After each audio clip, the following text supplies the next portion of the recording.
Hello friends, welcome to quick revision point. My name है रक्षा श्रीवास्तव।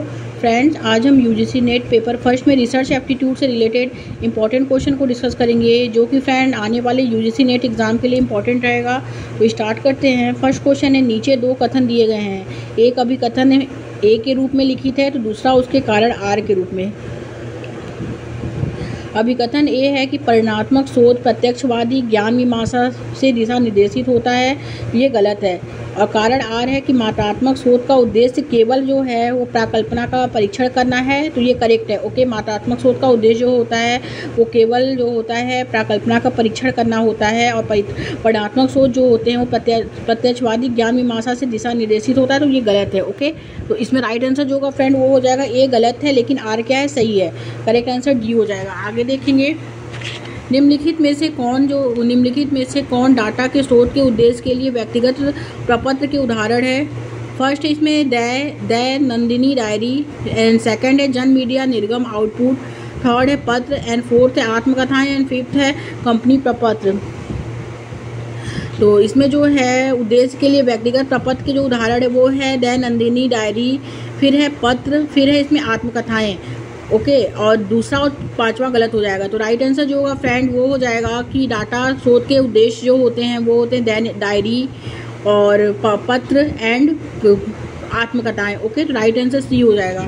आगे देखते हैं, नीचे दो कथन दिए गए हैं। कथन फर्स्ट कहता है कि वर्तमान समय में शोधकर्ता मोनोग्राफ लिखने की अपेक्षा शोध पर लिखना पसंद करते हैं, तो ये करेक्ट है फ्रेंड। ओके, और कथन सेकंड है कि शोध के डाटा बेस में मोनोग्राफ और पुस्तकें सम्मिलित नहीं है, ये भी करेक्ट है। ओके, तो इसमें जो है ए फर्स्ट एंड सेकंड क्या है, दोनों सही है। राइट आंसर ए हो जाएगा।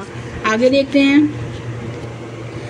निम्नलिखित में से कौन से शोध लेखों की गुणवत्ता से संबंधित है। फर्स्ट है शोध लेखों की संख्या, और सेकंड क्या है इसमें प्रभाव कारक, थर्ड है उद्धरण सूचकांक, एंड फोर्थ है उनके प्रकाशन की बारंबारता, तो ये गलत है। एच सूचकांक ये करेक्ट है। ओके, तो शोध लेखों की गुणवत्ता से जो संबंधित है वो है प्रभाव कारक, उद्धरण सूचकांक एंड एच सूचकांक। तो दूसरा, तीसरा और पांचवा राइट आंसर हो जाएगा। तो राइट आंसर सी हो जाएगा। आगे देखते हैं, नीचे दो कथन दिए गए हैं। कथन फर्स्ट है कि क्षेत्र टिप्पणियां निजाती वर्णनकर्ता की स्मृति को अनुबोधित करने के लिए महत्वपूर्ण हैं और अनुवर्ती विश्लेषण के लिए डाटा का अधिकांश भाग होती हैं। और कथन सेकंड है कि गुणात्मक साक्षात्कार जैसी शोध पद्धतियां नमनीय होती हैं और शोधकर्ताओं एवं शोध प्रतिभागियों दोनों के कार्य और व्यक्तिगत जीवनों के लिए कम विघ्नकारी होती हैं। तो इसमें राइट आंसर जो होगा फ्रेंड वो दोनों राइट है। ओके, कि क्षेत्र टिप्पणियां जो होती हैं वो निजाती वर्णनकर्ता की स्मृति को अनुबोधित करने के लिए वे इंपॉर्टेंट हैं, क्योंकि अनुवर्ती एनालिसिस जो है वो डाटा का अधिकांश भाग होता है। ओके, ये करेक्ट है। और क्वालिटी रिसर्च जो होता है वो होता है जो रिसर्च पद्धतियाँ होती हैं उनमें नमनीय या फ्लेक्सिबल होती है, और शोधकर्ताओं एवं शोध भागियों दोनों के कार्य और व्यक्तिगत जीवन के लिए कम विघ्नकारी होती है। तो इसमें जो राइट आंसर है फ्रेंड वो दोनों करेक्ट है। तो करेक्ट जो है फ्रेंड वो दोनों है कि ए फर्स्ट एंड सेकंड दोनों सही है। ओके, आगे देखते हैं, निम्नलिखित में से कौन सा विषयात्मक विश्लेषण में अनुप्रयोग का क्षेत्र है। तो निम्नलिखित में से कौन सा विषयात्मक विश्लेषण में अनुप्रयोग का क्षेत्र है। तो ए है समूह तुलना, बी है विमर्श पुनरीक्षण, सी है पाठ संकेतन, एंड डी है दृश्य सौंदर्य शास्त्र। तो इसमें करेक्ट आंसर जो होगा फ्रेंड वो हो जाएगा कि निम्नलिखित में से कौन जो है विषयात्मक विश्लेषण के में अनुप्रयोग का क्षेत्र है। तो अनुप्रयोग का जो क्षेत्र है वो है समूह तुलना। राइट आंसर ए हो जाएगा। आगे देखेंगे, सहभागी प्रेक्षण में शोधकर्ता को निम्नलिखित में से किस रूप में कार्य करना चाहिए। तो ए है इसमें किस रूप में कार्य करना चाहिए। तो ए है पेशागत आयोजक, बी है पेशागत अजनबी, सी है पेशागत लोकप्रियतावादी, एंड डी है सांस्कृतिक अभिकर्ता। तो सहभागी प्रेक्षण में शोधकर्ता को निम्नलिखित में से किस रूप में कार्य करना चाहिए। तो वो करना चाहिए पेशागत अजनबी के रूप में। बी ऑप्शन राइट हो जाएगा। आगे देखते हैं, निम्नलिखित में से कौन कौन वैज्ञानिक शोध में शामिल नहीं है। ए है अनुभववाद, और बी है त्रुटियों को दूर करना, एंड थर्ड क्या है व्यक्तिनिष्ठा, फोर्थ है अनैतिक व्यवहार, एंड फिफ्थ है गैर भविष्य सूचक अनुमितियाँ। ये क्या है, ये जो है ये वैज्ञानिक शोध में शामिल नहीं है। तो तीसरा, चौथा और पांचवा राइट आंसर सी हो जाएगा। आगे देखते हैं, नीचे दो कथन दिए गए हैं। कथन फर्स्ट है कि निजाती शोध में नैतिक सिद्धांतों का हरधर्मी अनुप्रयोग संभव नहीं है। तो ये क्या है, ये करेक्ट है। ओके, और कथन सेकंड है जानकारी सहित सहमति का सिद्धांत सैद्धांतिक है चूंकि पूर्व जानकारी से शोध के निष्कर्ष के प्रभावित होने की संभावना है। तो ए फर्स्ट एंड सेकंड इसमें दोनों सही है, तो राइट आंसर ए हो जाएगा फ्रेंड। आगे देखेंगे, नेक्स्ट क्वेश्चन है शोध में निम्नलिखित में से किन का व्यवहारिक महत्व है। तो किन का व्यवहारिक महत्व है, तो इसमें जो है फ्रेंड वो है शोध विषय, और फिर है इसमें शोध अभिकल्प, फिर शोध विधि, शोध अभिकल्प, और फिर है इसमें शोध विधि का, ये तीनों का क्या है व्यवहारिक महत्व। बट शोधकर्ताओं के साथ तुलना इसका व्यवहारिक महत्व नहीं है। तो राइट आंसर जो होगा फ्रेंड वो डी हो जाएगा। ओके, आगे देखते हैं, वैज्ञानिक शोध के पास किसी भी परिघटना का कारण बताने का अंतिम लक्ष्य किसके माध्यम से होता है। तो ए है गोपनीय नियम, बी है अद्ययता का नियम, सी है अंतःप्रज्ञा का नियम, एंड डी है सामान्यीकरण का नियम। तो इसमें राइट जो होगा वो हो जाएगा वैज्ञानिक शोध के पास किसी परिघटना का कारण बताने का अंतिम लक्ष्य किसके माध्यम से होता है, तो सामान्यीकरण के नियम के माध्यम से होता है। राइट आंसर जो होगा फ्रेंड वो डी हो जाएगा। आगे देखेंगे, निम्नलिखित में से कौन प्रकरण अध्ययन के बारे में सत्य है। तो फर्स्ट है प्राप्तियों का सामान्यीकरण आसान, और आसान है, तो ये गलत है। ओके, सेकंड क्या है, समानता एक समय में एक प्रकरण का चयन करता है, तो ये करेक्ट है। एंड थर्ड क्या है, इसमें थर्ड जो है कि विशेषता में उच्चता परिणाम वाला, तो ये गलत है। फोर्थ है विभिन्न परिप्रेक्ष्यों को संगठित करता है, एंड फिफ्थ है विशिष्ट हेतु सर्वोत्कृष्ट अनुवर्ती उपागम को अंगीकार करता है। तो दूसरा, चौथा और पांचवा राइट आंसर हो जाएगा। तो करेक्ट आंसर जो होगा फ्रेंड वो सी हो जाएगा।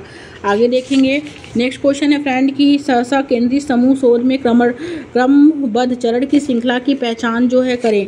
तो फर्स्ट है इसमें एक प्रतिदर्श चुनिए, और बी है सांकेतिक समूह उपादान तैयार करें, थर्ड है समस्या को परिभाषित करें, फोर्थ है आवश्यक समूह संख्या का निर्णय लें, एंड फिफ्थ है अध्ययन प्रणाली तैयार करें। तो सकेंद्रित समूह शोध में क्रमबद्ध चरण की श्रृंखला का पहचान करना है इसमें। तो पहले जो होगा समस्या को परिभाषित करें कि समस्या क्या है। ओके, उसके बाद एक प्रतिदर्श चुने, उसके बाद होगा कि थर्ड के बाद फर्स्ट हो जाएगा, फिर होगा इसमें अध्ययन प्रणाली तैयार करें। ओके, फिर फिफ्थ होगा, फिर होगा आवश्यक समूह संख्या का निर्णय लें, उसके बाद सकेंद्रित समूह उपादान तैयार करें। तो पहले होगा थर्ड, फिर होगा इसमें फर्स्ट, फिर होगा फोर, फिर होगा फिफ्थ, फिर होगा सेकंड। तो राइट आंसर जो होगा फ्रेंड बी हो जाएगा। आगे देखते हैं, नीचे दो कथन दिए गए हैं।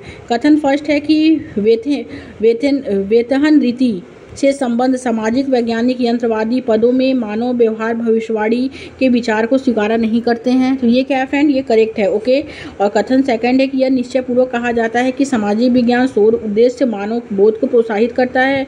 तो ये क्या है, ये भी करेक्ट है। तो ए फर्स्ट एंड सेकंड दोनों करेक्ट है कि वेस्टर्न रीति जो है वेस्टर्न ट्रेडिशन से संबंध वैज्ञानिक वो सोशल साइंटिफिक यंत्रवादी पदों में मानव व्यवहार भविष्यवाणी जो है पूर्वानुमान के विचार को स्वीकार नहीं करते हैं, और यह निश्चय पूर्वक कहा जाता है कि सामाजिक विज्ञान जो है शोध उद्देश्य मानव बोध को क्या करता है, प्रोत्साहित करता है। ओके, तो ए फर्स्ट एंड सेकंड इसमें दोनों करेक्ट है। राइट आंसर ए हो जाएगा। नेक्स्ट क्वेश्चन देखेंगे फ्रेंड्स, सूची फर्स्ट को सूची सेकंड के साथ मिलान कीजिए। सूची फर्स्ट है संकल्पना, एंड सूची सेकंड क्या है, विवरण है। तो ए है इसमें समाकृतिकता, बी है त्रिभुजन, सी है कृपणता का सिद्धांत, एंड डी है प्राचल। तो समाकृतिकता जो है वो क्या है, समाकृतिकता जो ए का जो हो जाएगा वो 4 हो जाएगा। संरचना की समानता है, समाकृतिकता क्या है, संरचना की समानता, तो ए का 4। त्रिभुजन क्या है, त्रिभुजन जो है बी का फर्स्ट हो जाएगा। गुणात्मक और परिमाणात्मक दोनों पद्धतियों का प्रयोग, बी का फर्स्ट। और सी है कृपणता का सिद्धांत जो है वो है आधार वाक्य की सरलतम पद्धति सर्वाधिक वरीय है, सी का सेकंड। एंड डी है प्राचल, डी का थर्ड हो जाएगा, जनसंख्या का गुण। ओके, तो ए का जो हो जाएगा 4 हो जाएगा, बी का फर्स्ट और सी का सेकंड एंड डी का थर्ड। तो राइट आंसर डी हो जाएगा। आगे देखते हैं फ्रेंड्स, आश्रित चर में सहवर्ती परिवर्तनों के आशय से किस अनुसंधान प्रणाली में स्वतंत्र चर में हेरफेर किया जाता है। तो आश्रित चर में सहवर्ती परिवर्तनों के आशय से किस अनुसंधान प्रणाली में स्वतंत्र चर में हेरफेर किया जाता है। तो ए है इसमें कार्योत्तर प्रणाली, बी है व्यष्टि अध्ययन प्रणाली, सी है वर्णनात्मक सर्वेक्षण प्रणाली, एंड डी है प्रयोगात्मक प्रणाली। तो इसमें राइट जो होगा वो हो जाएगा डी, प्रयोगात्मक प्रणाली। आगे देखते हैं, अनुसंधान के इंद्रियानुभविक आगमनात्मक प्रतिमान की विशेषताओं को चिन्हित कीजिए। तो फर्स्ट है इसमें अनुसंधान का संबंध प्रक्रिया से है, न सिर्फ परिणामों अथवा उत्पादों से है। एंड सेकंड है तार्किक प्रत्यक्षवादी दर्शन से समर्थित जो एकल उद्देश्यात्मक वास्तविकता की मान्यता पर क्या है आधारित है। एंड थर्ड है अनुसंधानकर्ता प्रतिभागी परिप्रेक्ष्य के प्रति आसन होता है, तो ये करेक्ट है। ओके। एंड फोर्थ क्या है पूर्ण संदर्भ मुक्त सामान्यीकरण जो है वो स्थापित करने का प्रयास करता है, तो ये नहीं। तो अनुसंधान इंद्रियानुभविक आज्ञानात्मक जो होता है प्रतिमान जो है वो होता है कि अनुसंधान का संबंध प्रक्रिया से है न सिर्फ परिणामों अथवा उत्पादों से, उसका संबंध क्या है प्रक्रिया से है, न कि परिणाम और उत्पादों से है। ओके। तो इसमें जो करेक्ट होगा वो हो जाएगा फर्स्ट एंड थर्ड के अनुसंधान करता प्रतिभागी परिपेक्ष के प्रति आसन होता है, तो फर्स्ट एंड थर्ड इसमें राइट आंसर हो जाएगा। तो करेक्ट आंसर डी हो जाएगा फ्रेंड्स। नेक्स्ट क्वेश्चन देखेंगे, सूची फर्स्ट के साथ सूची सेकंड का मिलान करें। ओके। तो सूची फर्स्ट के साथ सूची सेकंड का क्या करना है मिलान करना है। तो ए है इसमें समान यादृच्छिक प्रणाली प्रतिदर्श। ओके। समान यादृच्छिक प्रतिदर्श क्या है, समान यादृच्छिक प्रतिदर्श जो होता है वो होता है इकाइयों का चयन प्रत्येक को समान और स्वतंत्र अवसर देकर किया जाता है, तो ए का 4 हो जाएगा।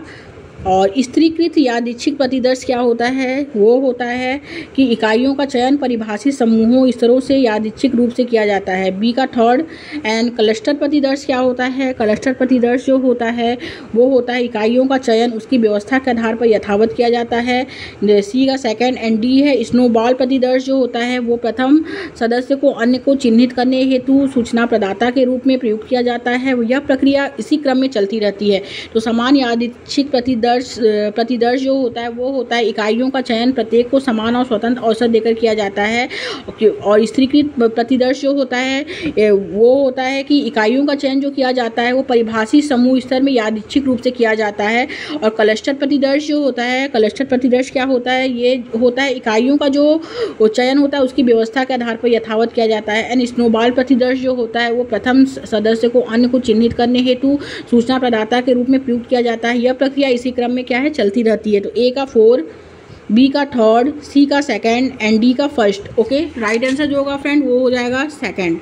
आगे देखते हैं नेक्स्ट क्वेश्चन है, नीचे 2 कथन दिए गए हैं। कथन फर्स्ट कहता है कि अभ्यासकर्ता उद्देशित अनुसंधान का उपयोग प्रधानतः प्रदत्त परिस्थिति में संवर्धन हेतु करता है। ओके।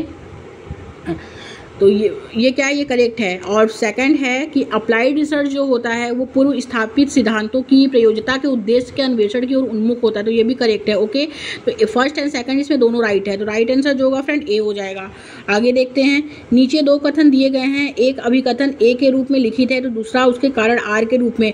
अभिकथन ए कहता है शोध प्रबंध में एक विहित प्रारूप एवं संदर्भीकरण की प्रक्रिया का अनुपालन करना पड़ता है। तो ये क्या है, ये करेक्ट है। ओके। कि शोध प्रबंध में एक विहित प्रारूप एवं संदर्भीकरण की प्रक्रिया का अनुपालन करना पड़ता है क्योंकि इस प्रक्रिया में अनुसंधान में आचार नीति का अनुपालन सुनिश्चित हो जाता है। ओके। तो ये क्या है, ये गलत है, तो ए सही है, आर गलत है, तो राइट आंसर जो होगा सी हो जाएगा फ्रेंड्स। आगे देखते हैं, नीचे 2 सूचियां दी गई हैं जिनमें सूची फर्स्ट में शोध के प्रकार का उल्लेख है जबकि सूची सेकंड में उसका वर्णन है। तो मौलिक शोध क्या होता है, मौलिक शोध जो होता है वो होता है कि सिद्धांत निर्माण के माध्यम से ज्ञान कोश में अभिवृद्धि, ए का 5th हो जाएगा। ओके। और व्यवहत शोध क्या होता है, व्यवहत शोध जो होता है वो होता है कि नई परिस्थितियों में सत्य सिद्धांतों के अनुप्रयोग की संभावनाओं को तलाशना, ए का 5th, बी का 3rd। ओके। और क्रियात्मक शोध जो होता है वो होता है कि हस्तक्षेप आधारित सुधारात्मक पहल, तो सी का जो हो जाएगा 2nd हो जाएगा। एंड व्यक्ति अध्ययन शोध जो होता है वो विशेषताओं पर केंद्रित गहन अध्ययन होता है। मौलिक शोध जो होता है फ्रेंड्स वो होता है कि सिद्धांत निर्माण के माध्यम से ज्ञान कोश में अभिवृद्धि, ए का 5th हो जाएगा। व्यवहत शोध जो होता है वो होता है कि नई परिस्थितियों में सत्य सिद्धांत के अनुप्रयोग की संभावना को तलाशना, बी का जो हो जाएगा 3rd हो जाएगा। क्रियात्मक शोध जो होता है वो होता है इसमें हस्तक्षेप आधारित सुधारात्मक पहल। एंड व्यक्ति अध्ययन शोध जो होता है विशेषताओं पर केंद्रित गहन अध्ययन होता है। ओके। तो राइट आंसर जो होगा फ्रेंड वो हो जाएगा इसमें, राइट आंसर जो होगा वो हो जाएगा ए। आगे देखते हैं फ्रेंड्स, आगे नेक्स्ट क्वेश्चन क्या है, निम्नलिखित में से किस शोध विधि में चर प्रतिवर्त से में हेरफेर और नियंत्रण तथा प्रतिदर्श का यादृच्छीकरण 2 मुख्य अपेक्षाएं हैं। ए है कार्योत्तर शोध, बी है वर्णनात्मक शोध, सी है व्यष्टि अध्ययन एंड डी है प्रयोगात्मक शोध। तो इसमें जो राइट होगा वो हो जाएगा डी, प्रयोगात्मक शोध। ओके। आगे देखते हैं, निम्नलिखित में से किस क्रम में मात्रात्मक प्रतिमान का उपयोग करते हुए शोध के चरणों को सही ढंग से दर्शाया गया है। तो तो ए है इसमें परिकल्पना का निर्माण, परिकल्पना परीक्षण, निष्कर्ष और प्रतिवेदन लेखन। बी है शोध समस्या का निर्धारण, परिकल्पना का निर्माण, परिकल्पना परीक्षण, सामान्यीकरण एवं निष्कर्ष तथा परिणामों के निहितार्थ। सी है समस्या की पहचान, प्रतिदर्श का चयन, शोध अभिकल्प को विकसित करना और फील्ड वर्क। एंड डी है समस्या को परिभाषित करना और संबंधित अध्ययनों का सर्वेक्षण, प्रतिदर्श एंड प्रतिचयन, प्रदत्तों का संग्रहण और प्रदत्तों का विश्लेषण।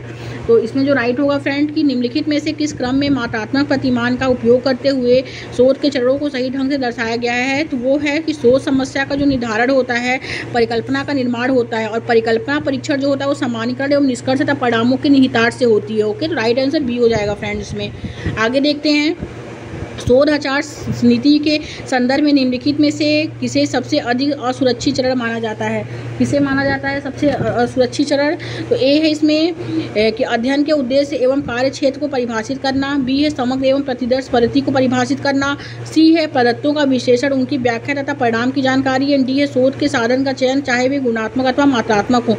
तो शोध आचार नीति जो होती है फ्रेंड के संदर्भ में निम्नलिखित में से किसे सबसे अधिक जो है असुरक्षित चरण माना जाता है? तो वो माना जाता है इसमें सी, प्रदत्तों का विश्लेषण, उनकी व्याख्या तथा परिणाम की जानकारी। सी ऑप्शन राइट हो जाएगा। आगे देखते हैं, निम्नलिखित में से किस कारण के आधार पर शोध में सूचना और संप्रेषण प्रौद्योगिकी का अनुप्रयोग सर्वाधिक उपयोगी है? तो ए है इसमें शोध की लागत जो होती है कम करने के लिए। बी है अकादमिक अलंकरण हेतु। सी है शोध के प्रदत्तों की उपलब्धता की गुंजाइश में विस्तार हेतु। एंड डी है संबंधात्मक अंतःक्रिया के संवर्धन हेतु। तो इसमें करेक्ट आंसर जो होगा फ्रेंड्स सी हो जाएगा, शोध के प्रदत्तों की उपलब्धता के गुंजाइश में विस्तार हेतु। सी ऑप्शन करेक्ट हो जाएगा। आगे देखते हैं, नीचे दो कथन दिए गए हैं जिनमें से एक को अभिकथन ए तथा दूसरे को तर्क आर कहा गया है।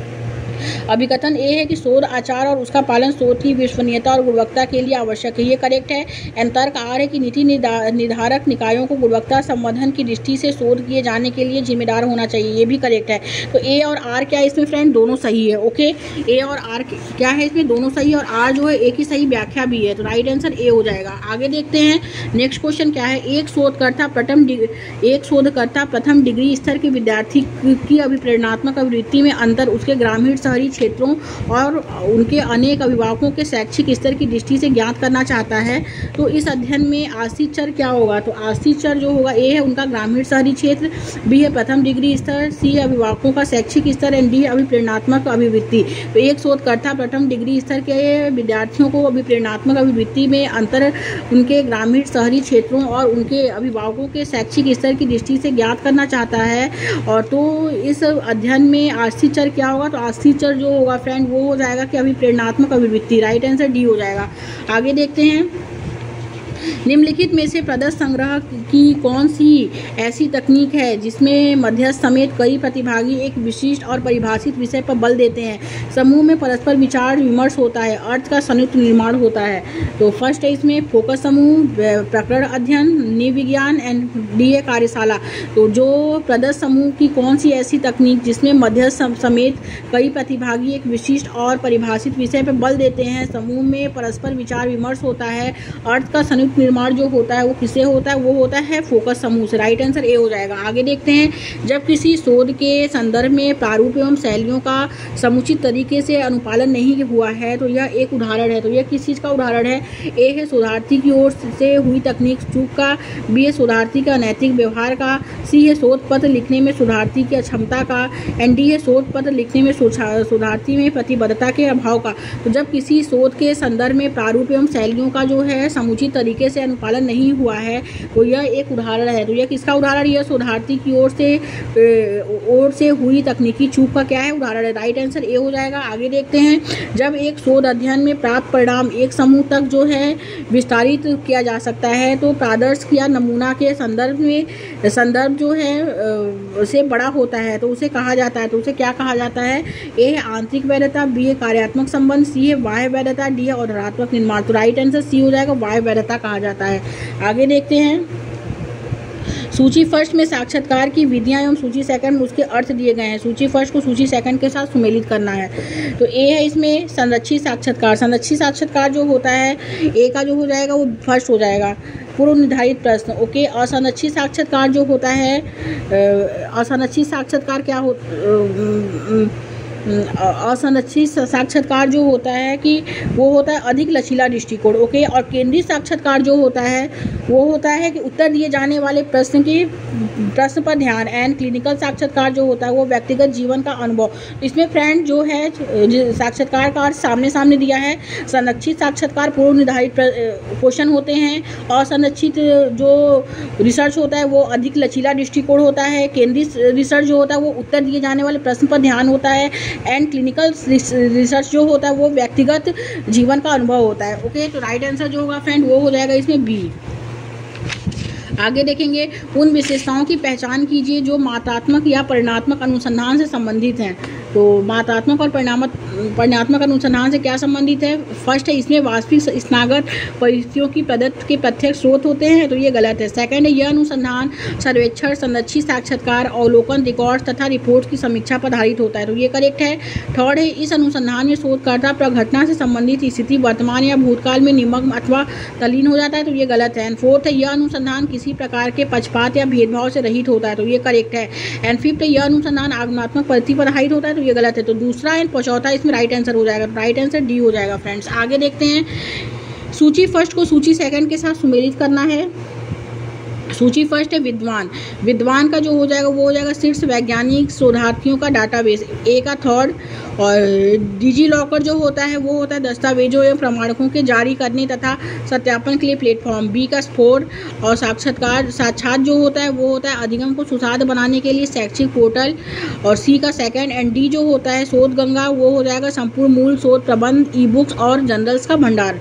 तो करेक्ट आंसर जो होगा बी हो जाएगा, ए का थर्ड, बी का फोर्थ, सी का सेकंड एंड डी का फर्स्ट। राइट आंसर बी हो जाएगा। आगे देखते हैं, स्वदेश प्रतिदर्श के बारे में इनमें से कौन सा कथन इसके आशय को संसूचित करने में असमर्थ है? तो कौन है इसमें? तो ए है इसमें, गुणात्मक शोध में व्यक्तियों एवं व्यक्तियों के चयन हेतु स्वदेश प्रतिदर्श एक आधारभूत सिद्धांत नहीं है, तो ये क्या है? ये करेक्ट है। ओके, आगे देखते हैं, शोध साहित्य में कमियों की पहचान करना अनुसंधान प्रश्नों की पहचान का प्रमुख तरीका है। इस संदर्भ में शोध साहित्य में कमियों की पहचान का अर्थ क्या होता है? फर्स्ट है, न्यूनतम रूप से कृत अनुसंधान अनुच्छेद को चिन्हित करना, और ये करेक्ट है। सेकंड क्या है? दो अनुसंधान की पृष्ठभूमि में कमी की पहचान करना, तो ये गलत है।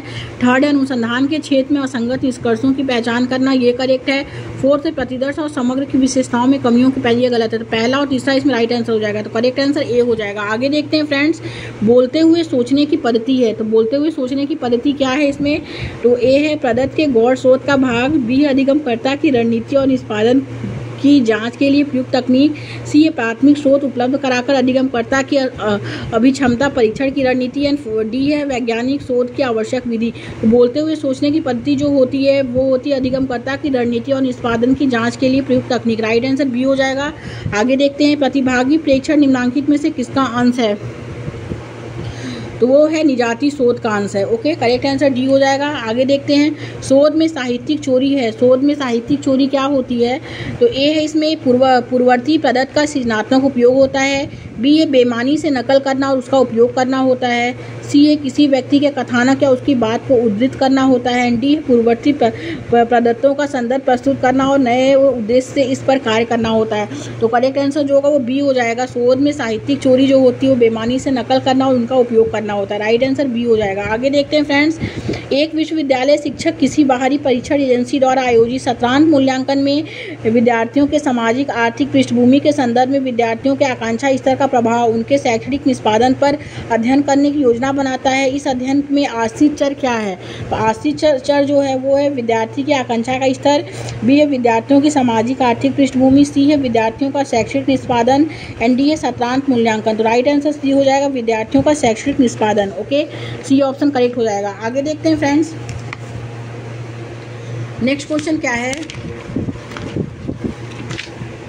नेक्स्ट क्वेश्चन है, किसी शोध प्रतिवेदन में क्रांतिक भाषाई परीक्षण है। ए है नैतिक दृष्टि से भाषा के दुरुपयोग का उल्लेख करते हुए उसका परीक्षण, एंड बी है इसमें बी है भाषा की शैली से संबंधित विशेषता का मूल्यांकन, सी है अन्य व्यक्ति की विचारधारा का विश्लेषण, एंड डी है भाषा द्वारा निभाई गई लिंग संबंधी भूमिका का अवलोकन। तो किसी शोध प्रतिवेदन में क्रांतिक भाषाई परीक्षण जो होता है वो होता है कि नैतिक दृष्टि से भाषा के दुरुपयोग का उल्लेख करते हुए उनका परीक्षण। करेक्ट आंसर ए हो जाएगा। आगे देखेंगे फ्रेंड्स, शोध रिपोर्ट में दी गई ग्रंथ सूची कैसी होती है? तो ए है और आगे शोध में रुचि रखने वालों की सहायता करती है, बी है शोधकर्ता के विरुद्ध ज्ञान को दर्शाती है, सी है रिपोर्ट को प्रामाणिक बनाती है, डी है रिपोर्ट का वैकल्पिक भाग है। तो करेक्ट आंसर जो हो जाएगा ए हो जाएगा फ्रेंड, और आगे शोध में रुचि रखने वालों की सहायता करती है। आगे देखते हैं, शोध डिजाइन शोध में निम्नलिखित किन विशेषताओं से विशेष रूप से संबंधित हैं? तो फर्स्ट है प्रतिदर्श चयन, एंड सेकंड है योजना का निर्माण, थर्ड है डाटा संग्रह के टूल के बारे में निर्णय लेना। तो पहला दूसरा तीसरा राइट हो जाएगा, तो करेक्ट आंसर बी हो जाएगा। आगे देखते हैं फ्रेंड्स कि शोध पद्धति में के माध्यम से नियंत्रित दशाओं के अधीन परिकल्पना के संदर्भ में एक स्वतंत्र चर के हेरफेर और आश्रित चर पर इसके प्रभाव की जांच की जाती है। तो ए है इसमें कार्यात्मक शोध, बी है कर्णात्मक शोध, सी है केस स्टडी शोध, एंड डी है प्रयोगात्मक शोध। तो करेक्ट आंसर जो होगा फ्रेंड वो डी हो जाएगा, प्रयोगात्मक शोध। ओके, आगे देखते हैं, निम्नलिखित शोध अध्ययनों में से किसमें सामान्यीकरण के निरूपण की अपेक्षा व्याख्या और अर्थ पर अधिक ध्यान दिया जाता है? तो ए फर्स्ट है ऐतिहासिक अध्ययन, सेकंड है सर्वेक्षण अध्ययन, थर्ड है दार्शनिक अध्ययन, फोर्थ है निजातीय अध्ययन, फिफ्थ है प्राकल्पना निगमनात्मक अध्ययन, एंड सिक्स्थ है कार्योत्तर अध्ययन। तो करेक्ट आंसर जो होगा फ्रेंड इसमें फर्स्ट हो जाएगा ऐतिहासिक अध्ययन, फिर हो जाएगा दार्शनिक अध्ययन, फिर होगा निजातीय अध्ययन। ओके, बाकी इसमें जो है वो नहीं है, बाकी गलत है। तो करेक्ट आंसर जो हो जाएगा पहला, तीसरा एंड चौथा, करेक्ट आंसर डी हो जाएगा। आगे देखेंगे, ऐसे अध्ययन को जिसमें शोधकर्ता को प्रायोगिक और प्लेसिबो समूह की पहचान की जानकारी नहीं होती क्या कहा जाता है? तो ए है इसमें ब्लाइंड, बी है डबल ब्लाइंड, सी है पैनल, एंड डी है कोहोर्ट। तो इसको कहा जाता है कि इसे कहा जाता है डबल ब्लाइंड। ओके, ऐसे अध्ययन जिसमें शोधकर्ता को प्रायोगिक और प्लेसिबो समूह की पहचान की जानकारी नहीं होती है उसे कहा जाता है डबल ब्लाइंड। ओके, आगे देखते हैं फ्रेंड्स, नेक्स्ट क्वेश्चन क्या है? नेक्स्ट क्वेश्चन है कि वह शोध जिसमें पुरुष और महिला के बीच सामाजिक असमानता पर जोर दिया जाता है क्या कहलाता है? तो सामाजिक असमानता पर जो जोर दिया जाता है उसे हम नारीवादी शोध कहते हैं। ओके, राइट आंसर डी हो जाएगा। आगे देखते हैं फ्रेंड्स, सर्वाधिक आसान अभिवृत्तिक स्केल जो एक समाकलित कोटि जो है निर्धारित स्केल होता है क्या कहलाता है? तो वो कहलाता है Guttman scale, Likert scale, Thurstone scale, and D है MLA scale. Right answer B हो जाएगा, लिगर्ट स्केल कहलाता है। आगे देखेंगे, मात्रात्मक शोध को भी कहा जाता है क्या कहा जाता है? ए है निजातीय उपागम, बी है असंरक्षित उपागम, सी है वर्णनात्मक उपागम, एंड डी है संरक्षित उपागम संचित उपागम। तो मात्रात्मक शोध जो होता है वो होता है संचित उपागम होता है। ओके, करेक्ट आंसर डी हो जाएगा। आगे देखेंगे, शोध विधि जिसमें सामान्यीकरण किया जाता है और जो प्रकार की अन्य परिस्थितियों पर लागू होता है इसे क्या कहा जाता है? तो ए है कोहॉर्ट स्टडी, बी है केस स्टडी, सी है पैनल स्टडी, डी है ब्लाइंड स्टडी। तो इसे जो कहा जाता है केस स्टडी कहा जाता है। नेक्स्ट एंड लास्ट क्वेश्चन देखेंगे, वह शोध अभिकल्प जिसमें निरंतर तथ्यात्मक जानकारी एकत्र करने की आवश्यकता पड़ती है उसे निम्नलिखित में से किस रूप में वर्गीकृत किया जाता है? तो उसे किस रूप में वर्गीकृत किया जाता है? ए अनुदैर्ध्य अध्ययन अभिकल्प, बी है पूर्व और पक्ष अध्ययन अभिकल्प, सी है प्रातिनिधिक अध्ययन अभिकल्प, एंड डी है दी नियंत्रण अध्ययन अभिकल्प। तो वह शोध अभिकल्प जिसमें निरंतर तथ्यात्मक जानकारी एकत्र करने की आवश्यकता होती है उसे निम्नलिखित में से किस रूप में वर्गीकृत किया जाता है? तो उसे जो किया जाता है अनुदैर्ध्य अध्ययन अभिकल्प के रूप में वर्णित किया जाता है। ओके, करेक्ट आंसर जो होगा फ्रेंड ए हो जाएगा। Thank you friends.